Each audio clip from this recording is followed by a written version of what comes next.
Hey, are you a business owner, entrepreneur, or professional? If so, we want you to apply to be a featured guest on our show. My name is Adam Torres, and I host the Mission Matters series of podcasts. I've recorded over 3,000 episodes, and we are just getting started. How do you know if you'd be a good guest to be on the show? Well, only one way to find out, and that's to apply, but I'm going to let you in on a little secret. We want guests that have a story to tell, guests with a brand, a product, or a service that can benefit my audience of listeners. If this sounds like you, go to missionmatters.com and click on Be Our Guest to apply. I'd love to talk to you and get to know more about your story. Again, head on over to missionmatters.com and click on Be Our Guest to apply. All right, now let's get into the show.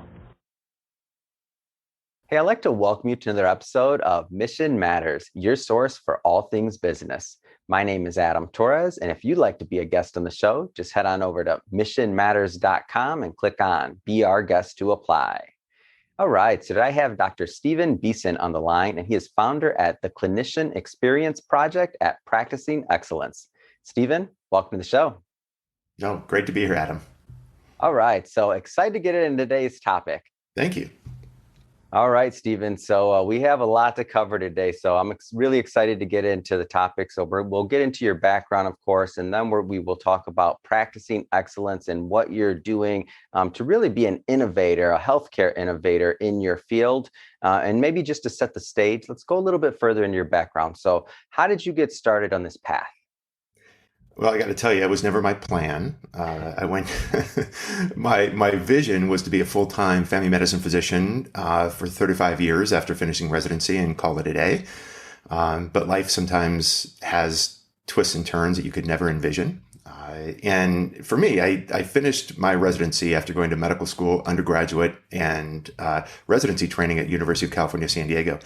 Finished in 1994 and joined a large integrated healthcare delivery system here in San Diego and began my practice. And around 2001, I was in seeing patients and my nurse knocks on the door, sticks her head in, and she said, Dr. Balfour's on the phone for you. And Dr. Balfour is our president, medical director, and chairman of our board. So I took the call. You know, when you're a young physician and the chairman of your board pulls you out of a room while you're seeing patients, your first thought is he wants to thank me for something, right? You know. So anyway, so I'm walking back terrified, pick up the phone, and he asks me essentially if I wanted to lead an organizational change effort that we had called the Sharp Experience, part of Sharp Healthcare, the large system in San Diego that I'd referenced. And being responsible for coaching, training, developing, and engaging clinicians in this body of work. And I didn't feel like it was a question so much. So I said yes without really having any idea as to what it was or what it would entail. And I essentially at that moment became a student of coaching, training, and developing clinicians, beginning with myself. And you know, really over the last 20 years, much of it concurrent to a full-time clinical practice, I worked on the endeavor of how do we develop clinicians so they are massively contributory to better care for patients, and then find joy and contentment and purpose to be the kind of clinician they envisioned when they sacrificed everything to become a clinician. So, and that's really where it all began. And on that day when that door was knocked on, and I decided to assume the position of physician director of the Sharp Experience. Wow. And one of the reasons I was so excited to have you on the show is because, you know, I feel like the conversation about healthcare is many times from the patient side, which of course is important. And, you know, but I feel like on the other side, like the clinicians that are actually delivering the care and the service, I feel like sometimes we don't, as a society, kind of think about what their day-to-day is and some of the sacrifices that they went through just to even like be in those chairs or to be in that field and to be able to do what they do on a day-to-day basis. So it's interesting to hear from your point of view, you have a really unique vantage point, having worked with so many clinicians at Practicing Excellence. It's interesting to hear your vantage point of, you know, some of the challenges and just some of the things that are going on. And I do want to go further down that path and get more of the clinician's point of view and maybe some of the challenges in the overall healthcare industry. But before we do that, It's different. So you're a clinician, you're tapped on the shoulder to go down this path, or voluntold, whatever we want to call it. I don't know. You're not going to say no, right? You get that call, you're doing it. Right. But now to take it a step further and to really like launch a business around it, and to like practicing excellence, like taking that next step. And I mean, that takes a lot. There's a lot of people sitting at home, maybe want to do something within their field or their niche, or they want to, to do something entrepreneurial, but they're kind of held back, like for whatever reason. Like what kind of caused you to finally take that entrepreneurial leap, if you will? Well, the time interval between me beginning this journey and me, starting a technology-based coaching platform was about 13 years. Yeah. And in that 13 years, several things emerged. Number one was the critical skills that make for great clinicians, where clinicians are deeply connected to patients, and patients walk out and say, wow, they are the best. I understand my plan. I was included. They care about me. They listen to me. I'm totally confident in their care, and we're just partners in getting better healthcare outcomes together. Clinicians didn't necessarily consistently learn those skills. And I also learned that as clinicians go, so goes a group, meaning the disposition of clinicians and the influence of clinicians can be positive or negative depending on how we show up. And the capacity for clinicians to leverage their influence to make their clinical microsystem, meaning the 4 or 5 people that work together, to make them better, that's a set of skills as well. And clinicians didn't necessarily learn how to lead a team and to collaborate with others in team-based care delivery. And so it was very evident that clinicians were being held accountable for things that they had never learned.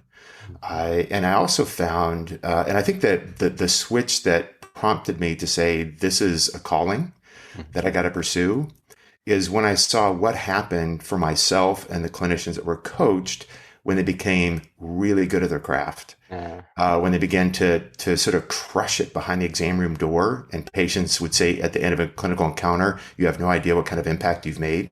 Wow. For me, even in the context of not being able to have a clinical curative intervention, patients were saying, you made a huge difference. And clinicians would walk out of that exam room really proud of who they were and sort of living life in accordance with their deepest held beliefs. I mean, clinicians have a belief system of making a difference in the lives of, patients, and the coaching, training, and development of evidence-derived skills allowed that to manifest. So that the thing that prompted me to move forward with this was, number one, the need in the marketplace that was massive.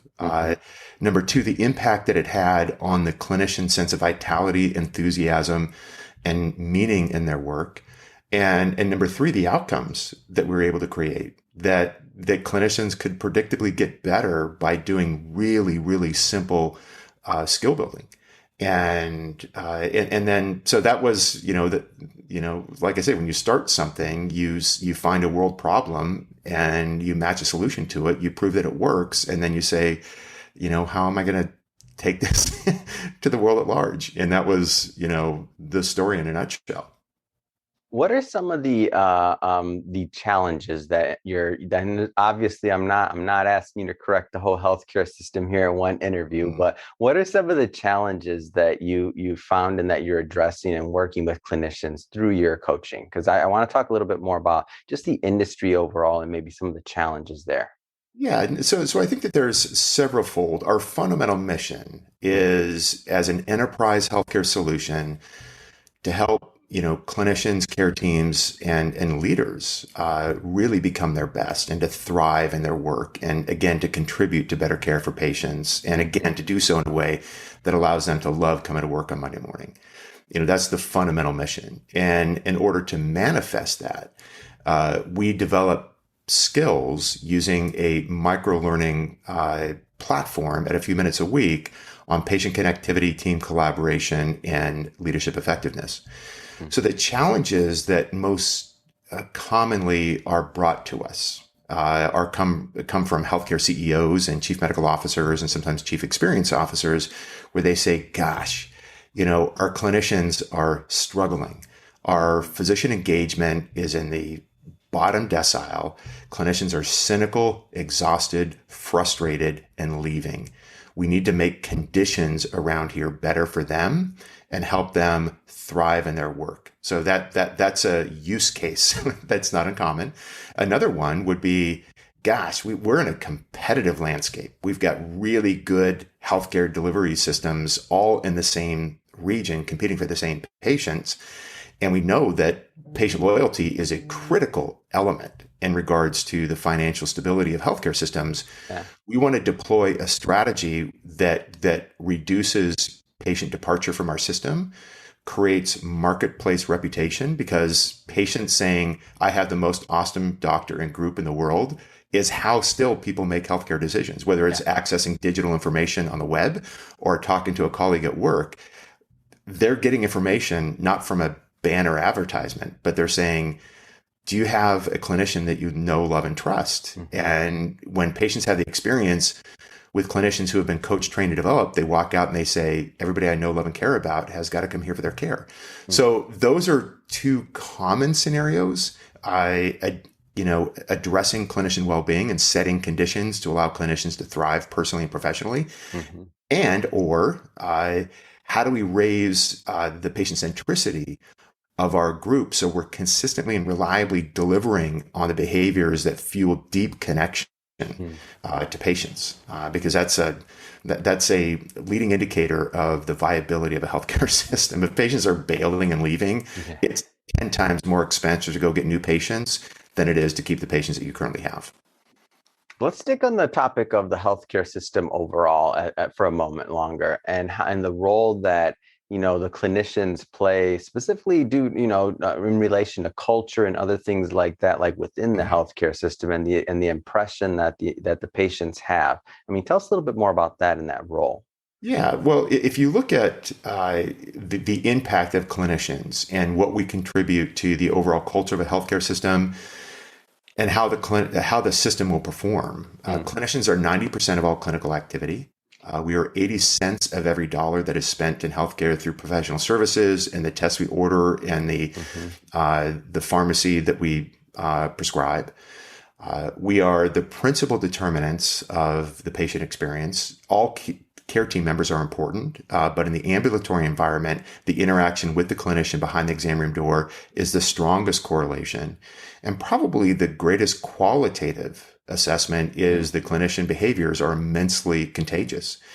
And the disposition and the impact of a clinician who's passionate, enthusiastic about making a difference in the lives of patients and speaks about serving a mission bigger than themselves and rallies the team to coach, train, and model behavior and to work effectively at the top of their license is going to make an amazing team from the patient perspective and the care team perspective. But you drop a clinician who is suffering from burnout, cynical, angry, often depressed, exhausted, depersonalized, a sense of loss of purpose. You inoculate organizations with lots of clinicians like that, and about 50% of physicians are in that position. And the secondary consequence of burnout, which is a 2 to 3-fold increase in medical error, increased cost, significantly diminished connectivity to patients, and highly cynical. And cynicism is, again, another contagious emotion, just like passion and making a difference around you is an intensely contagious emotion. So clinicians, we say, as I said earlier, as clinicians go, so goes the group. Yeah. There's good data to show that that's the case. So the process of helping clinicians soar personally and professionally, so they're contributory and thriving personally, is, I consider, to be a dependency in delivering what American healthcare needs to provide to its communities. So we hear about burnout in many professions, and obviously, people suffer from burnout for many different reasons. There's no blanket answer to why somebody, goes through that. But specifically speaking from the clinician point of view, because you work with, again, so many, and you have a different vantage point, like what are some of the reasons that lead to this burnout, do you feel? Yeah, you're correct in that there's a number of known causative agents in regards to physician burnout. And if you were to sort of biopsy, if you will, the clinician's soul and what they're experiencing, I would say high administrative burden, meaning, filling out prior authorizations and getting insurance approvals, completing tasks on the electronic health record. That's what we consider to be the work of medicine. And when you're doing a lot of work of medicine as opposed to the joy of medicine, which is treating patients and seeing and interacting with patients, depending on what that ratio is, that can certainly be a principal cause. I think that there's a loss of community. I think the essence of clinicians having a sense of being a part of a team that looks out for each other, cares for one another, and supports one another, despite the fact that we're around people all day, every day, it can be a very lonely profession. And great organizations that have advanced wellness have created communities, journal clubs and happy hours and fitness clubs and, Fitbit competitions and fantasy football leagues. And they create a community. Like any industry, like any culture, requires people to be connected with one another. So the relative isolation, certainly the workload, when you're seeing 28, 30 patients a day. And for those patients listening, for each and every patient we see, we're gathering the medical history. We're doing physical examination, sometimes virtually, and we're creating a differential diagnosis of diagnostic possibilities and prescribing a treatment plan and, calling in medications, ordering tests, and documenting all of that through notes and multiplying that by 28 times in a day. It's a lot. It's a lot of work. And I think that one of the principal reasons that I've seen that's well documented in the literature is clinicians acting out of accordance with their deepest held beliefs, meaning I'm the sort of clinician that I didn't think I was going to be. When clinicians are suffering from burnout, they're cynical and isolated and exhausted. And I don't know anybody who finished their training at the end of the residency and say, hey, 20 years from now, I hope that I'm super cynical, negative, angry, and clinically depressed. And they look at themselves saying, what the hell? I don't even recognize myself, as opposed to I am doing what I know I should be. And that confluence between my deepest held belief systems and how I'm showing up each and every day is really where contentment and happiness can manifest in or out of healthcare. So again, there's a lot of different causative agents within healthcare, and I have to say that the literature also supports that clinicians who suffer from burnout, the principal agents are not clinician weakness or inability to hack it. About 75-80% of that are the conditions that clinicians work in. Wow. So if you look at those that have cracked the nut on the complex problem of burnout, they've built leadership capabilities and competencies where clinicians feel heard, included, appreciated, responded to, burden is out of the way, they're developed, and they're tapped for ideas and solutions, and they feel like I'm in a place, we're working hard, but I really feel like I'm being my best here.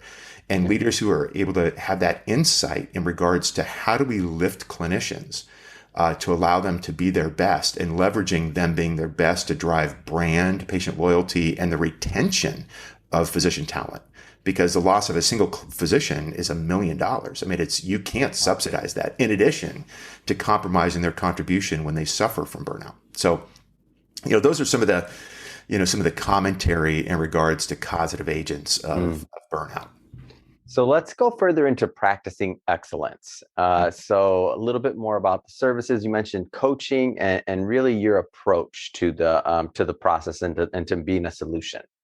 Right. So, it was interesting. It evolved over time where, we didn't get it right initially, but what we knew, or what I realized in 2013 after going through, 13 years of development, self-reflection, and being a student of how do we coach, train, develop, and engage clinicians, we learned a couple of things. So I was at a fork in the road. Number one, that coaching clinicians worked. We had about nearly a 90% response rate to individual coaching. Wow. And the group that I was a part of went from bottom decile to top decile and won national awards in regards to enhancing and developing the skills of clinicians and care team members to advance, to create the capacity to deliver results. So we knew that it worked. Number two, it was hard because it was difficult to scale. We were coaching clinicians mostly one-on-one and in small groups. And it was a logistical nightmare. I mean, driving and scheduling and logistics and follow up, and so it was tough to scale in our group. And number three, it was very time consuming, and it took a lot of my time, and it took a lot of the clinicians' time, and so. I was actually sitting in a Starbucks in 2013 and thinking, how might we use technology to fuel this and to create scale? Because we knew that it worked and we knew that it was time consuming to create expansive impact utilizing technology. And that's really the moment that the idea for Practicing Excellence and the Clinician Experience Project was born. And subsequent to that, we ended up getting some financial support and built a team, created a platform, listened to the market on what works and what doesn't work, and went through iterations of technology, content, approach, and support to get where we are now. And the Clinician Experience Project now is supporting tens of thousands of clinicians with some of the best healthcare systems in the nation. And it is essentially a technology-driven coach in the pocket, utilizing what we call micro-learning, which is clinicians also have zero time. So to say to clinicians, come to a conference room, come to a Zoom for 45 minutes to learn how to do something, good luck. We don't have time to go to the bathroom, let alone take 45 minutes out. So we built it on the thesis of micro-learning, delivering 5 minutes of coaching per week via app delivery, with use analytic engines on the back end, with a progression of skill building encapsulated in something called programs. And the programs are something identified by the organization. They come to us to say, we want to solve for clinician well-being. We want to solve for patient experience, patient connectivity. We want to advance our leadership. We want to build an onboarding program for our clinicians. They let us know what matters most to them, and we map those priorities to a program. And once clinicians are enrolled in the program, then the app will drip content to them on a weekly basis, and they will do it synchronously. So everybody's learning the same things at the same time in their program, and they have a chance to certify using clinician-derived, expert-curated micro-learning content that they consume on their app. And they can learn on their own as an individual learning path and apply skills right away, and they can learn together, meaning everybody's doing the same thing. And we have incredible stories of just kicking off meetings with, how do you close a clinical encounter and to say to patients, we're going to be with you every step of the way. And then clinicians are challenged to say, what did the patient do when you did that? And the stories that we hear of clinicians saying, man, the patient welled up and gave me a hug, and golly, I wish I would have learned this thing 15 years ago. It was amazing. And so we build this applied learning cycle because it's not about watching coaching tips. It's about experiencing what happens when you connect to patients, or you collaborate with your colleagues, or you become a better leader, and watching and experience the impact in front of you. And when clinicians go through that toll booth, then they say, gosh, that's worth doing. I'm going to keep doing that. Then they become an evangelist for that skill. And they stand up and they say, hey, at the end of a clinical encounter, try this. And then, and then clinicians begin to learn from each other and exchange ideas on how they can become better for the patients that they serve. And they go, man, instead of talking about how much medicine sucks now in our meeting, we're talking about how we can become better for our patients. And we are collectively, getting better on the things that we care deeply about. And that's for us is, we give them the inoculum. We give them the shared source code that is dripped synchronously across care teams, and the contagion is them standing up, trying skills, and getting better together, and basking in the moment of being masters of their craft and patient connectivity, team collaboration, and leadership effectiveness.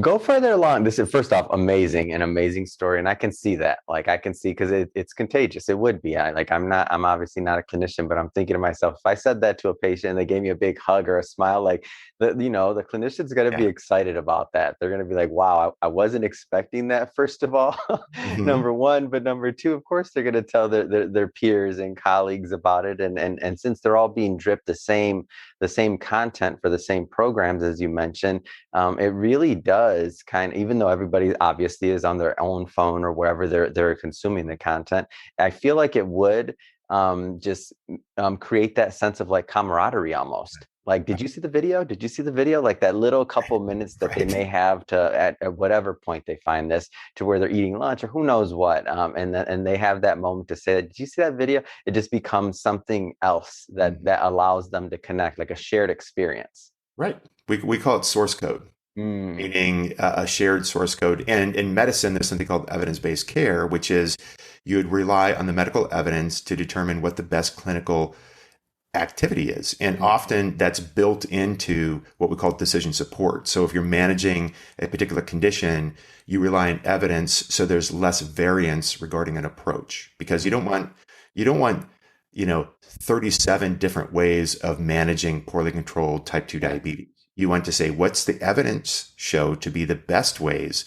And let's do that, because clinical variation creates less effective clinical intervention. So we want to be able to have the same thing on clinician skills, because the variation regarding how clinicians interact with patients and how they collaborate with their teammates and how leaders lead, that variation is massive. It is all over the place. And just to give you a couple of examples, there's literature to support there's a couple of reports that came out in terms of clinicians' expression of empathy. And empathy is just simply, it's not solving a problem. It's acknowledging the challenges that patients are going through. Yeah. And there was a study that was done with a group of hematologist oncologists a couple of years ago, treating patients with metastatic breast cancer, and using audio recordings found that clinicians missed empathic opportunities 90% of the time. Wow.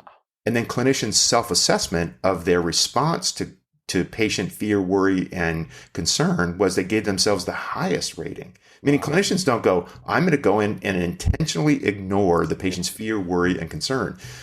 But the challenge is that when we are evaluating patients, we're in the left neocortex of evaluating a composite of symptoms to figure out the right root cause diagnosis. And that's in a different region of the brain than is the limbic system, which is where empathy is.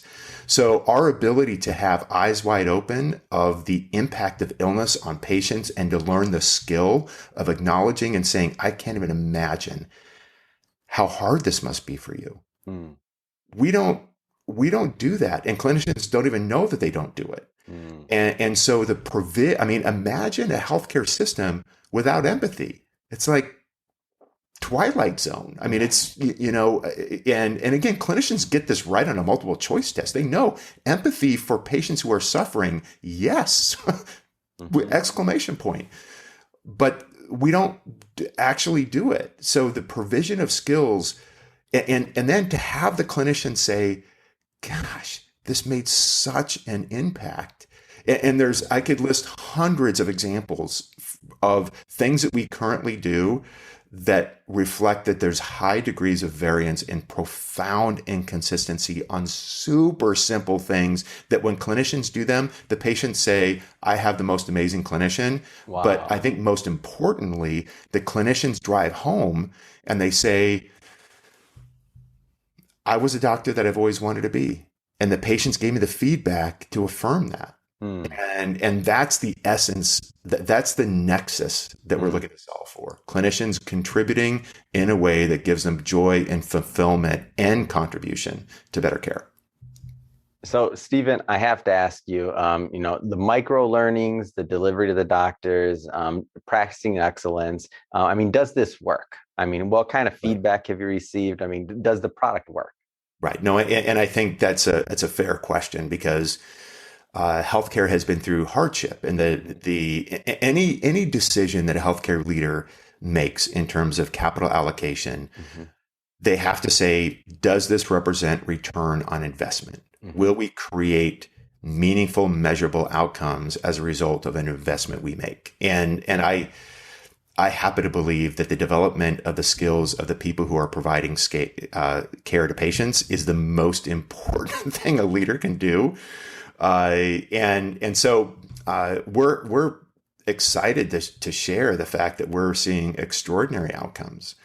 We have currently 10 case studies and counting, and we actually have published literature. Had done a study with Northwell a couple of years ago, and we had a control group and an intervention group, and the intervention was the Clinician Experience Project micro learning program on patient connectivity. How to better connect with patients using a weekly coaching tip.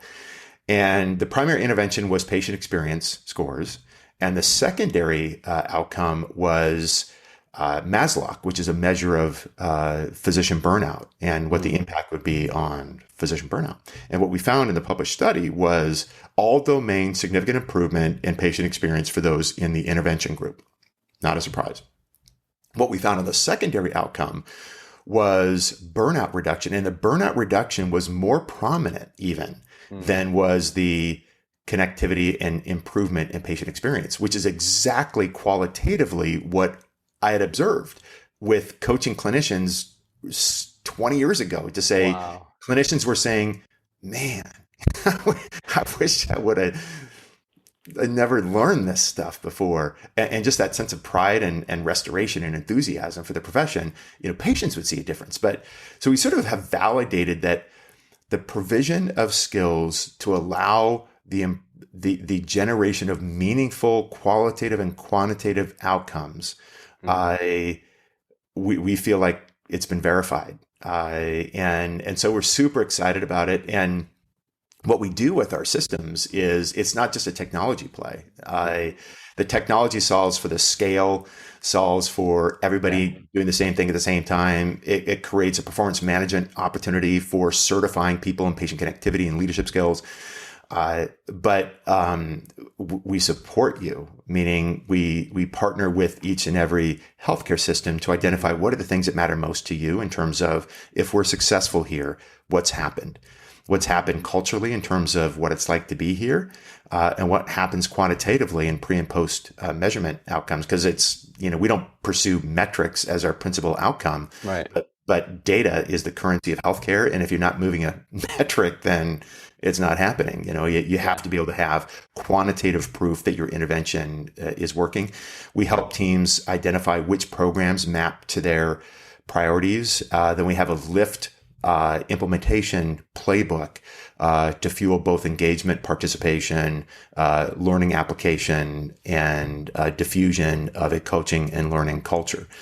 So it's a matter of both the technology play using the Clinician Experience Project on a program to drive an outcome, and it's the partnership with your team to be able to create application of microlearning and skill building to drive outcomes for individual learning and team learning to identify and execute against the identified challenges. So what's next for practicing excellence? Like, what's on the horizon? Yeah, we have lots of exciting things. It's been, as you can imagine, as a virtual skill building instrument in the context of COVID has been crazy busy. Mm-hmm. And so we're growing rapidly. But one of the things that we're really passionate about is we're building a residency program, meaning a 3-year end-to-end program. So those that are in training can finish with the skills of connected to patients and collaborating with their teams and being local team leaders and delivering on team-based care, all the things that are important and core competencies that are expected from the accreditation of residency. So we're building that now. We're building a cultural competency program to help shore up clinicians' ability to deliver on care equity and to diminish implicit bias and social determinants of healthcare and all those critically important things. We're delivering additional content for nursing teams, and we have some additional work that we're doing in clinician well-being. We have a very, very busy production team and curating sort of expert faculty on these 2-minute coaching tips. And so we're really super excited about that work. And some of the other things that we're doing is we've just built in our first cycle of a coaching program where we certify coaches from the community to coach and train other clinicians. So we have expert coaches. So coaches can learn how to use the Clinician Experience Project to coach clinicians one-on-one, because there's still a role in shadowing, coaching, training, and developing clinicians one-on-one. We consider it to be adjunctive because it's hard to scale, as we mentioned in the beginning. But we now are taking organizations that are interested in certifying coaches. And so that's a very exciting body of work. And we're working on some areas on team engagement that I'll share with you later. But it's a very compelling play on how do leaders deploy behaviors to advance their team, to fuel retention and loyalty, and counter the burnout that seems to be a pandemic among nursing and all care team members, including physicians, in the peri-post pandemic period. So sounds to me like you're quite busy on this. Just the amount of clinicians that you're touching, the amount of verticals you're doing within the same space, the content that you're developing. I mean, this is and then the residency program. I mean, a 3-year program. This is ambitious goals that you're tackling here. Yes, no, it is. It's super fun. And I was telling my team yesterday, we have our weekly meeting. I said, I don't know if all my team members feel like I feel. I said, this is a dream for me to be able to do the things that I love to do to help clinicians and care team members soar, to contribute to better care, to be super proud of who they are, and to assume control and have dominion over what their life is like. I always tell clinicians, we can decide who we're going to be for the patients inside the exam room. We can collaborate and be amazing teammates and have the skills to allow that to manifest. And we can deploy leadership skills to lift the people that we lead. There's no regulatory environment or Medicare issue that can take those things away. Yeah. So despite the fact that 50% of physicians are burned out, the things that access the human experience, which is getting really good at our work, making a difference in the lives of our patients, being an amazing team that helps, supports, and lifts each other, and being a leader that really, really allows the team to become an elite champion, and all the things that come from that. Those are things that are in our internal locus of control. So we can sit back and be a victim of all the things happening to American healthcare, or we can get to work and build the skills that allow us to deliver incredible care. It's been done before, and we want to be a part and a catalyst to allowing healthcare systems to make that happen. Fantastic. Well, Stephen, I'll just tell you that your passion for what you're doing in your project and practicing excellence, it comes right through. I mean, it's awesome what you're doing. I think it's amazing. That being said, if somebody's watching this and they want more information and they want to follow up, I mean, what's the best way for them to do that and to learn more? Sure. Probably the easiest way is just to come to our website, and it's pretty simple. It's practicingexcellence.com, and you can see the case studies and kind of what our ethic is, and to learn about our team. And that's probably the best way to learn. And certainly you can contact us through the website. Fantastic. Well, again, Stephen, thank you for coming on the show. It's been a pleasure. And to the audience, as always, thank you for tuning in. I hope you got a lot of value out of this. I hope you learned a lot. If you did, don't forget, hit that subscribe button. We definitely want you to be a return viewer or return listener if you're listening to this on our podcast. And Stephen, thanks again for coming on the show. It really has been a pleasure. My pleasure. Thanks, Adam.